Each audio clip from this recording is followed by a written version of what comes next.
Welcome to Code Championship Candle Lighter.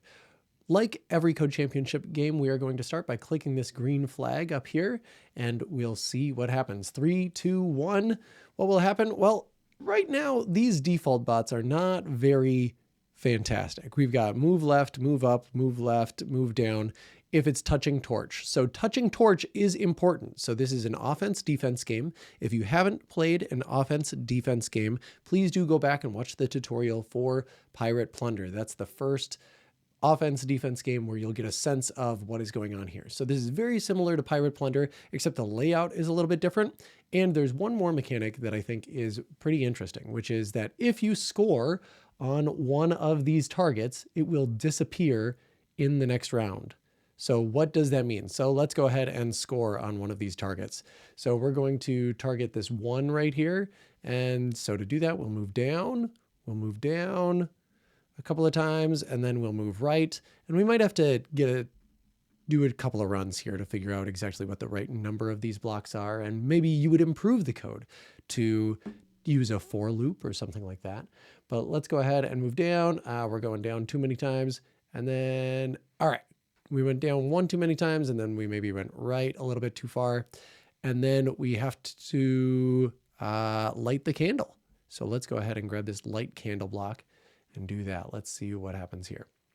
So we're going to move down 3 times, 1, 2, 3, and then we're going to move right twice and light the candle.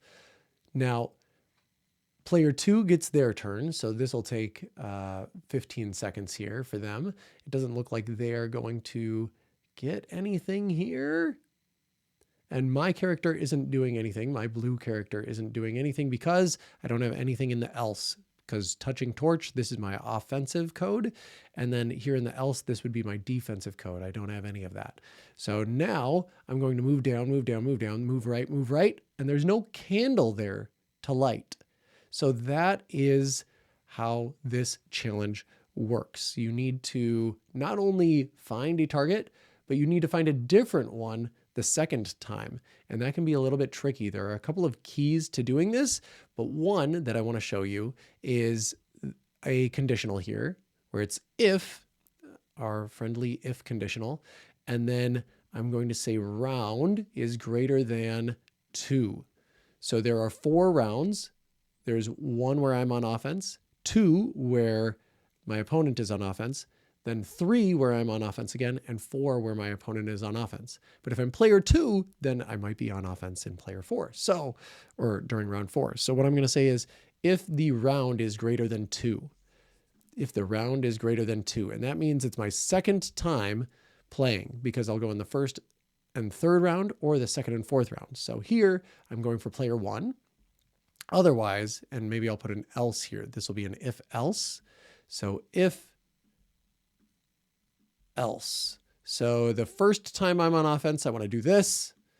And the second time I'm on offense, what do I want to do? Maybe I want to go for the other one. So maybe I want to go up and to the right. So let's grab that. And again, this is not the highest scoring that it could be, but this is just a demonstration of what you can do here. So maybe I want to go up 4 times. We'll see if that works. And I'm going to do that one first so that I can test it easily. So here, oh, that would be first. So I'll walk through this code. I know I made a whole bunch of changes, but mostly the point here is that this is very similar to Pirate Plunder in that you've got these targets here, but they will disappear the second time. Oh, and I missed it. So I need to move right 1 more time. So I'm going to duplicate that. I'm going to move right 1 more time. Oh, sorry. That's my move down code. Here's where I want to move right 1 more time. All right. So now you should be able to see that the first time round is not greater than 2. So the first time through, I'm going to run this else code and I'm going to go up to 2. So it's going to move up, and then move right, light candle. So now the second time I get to go, so in 10 seconds here, we've got 10 seconds left in this round, the round will be round 3, which will be greater than 2. So I'm saying when this round starts, if I'm touching the torch, that means I'm on offense. And if the round is greater than 2, which it is now, it's a 3. Now I'm going to move down, and then light the 1. So now I got 3 points from that.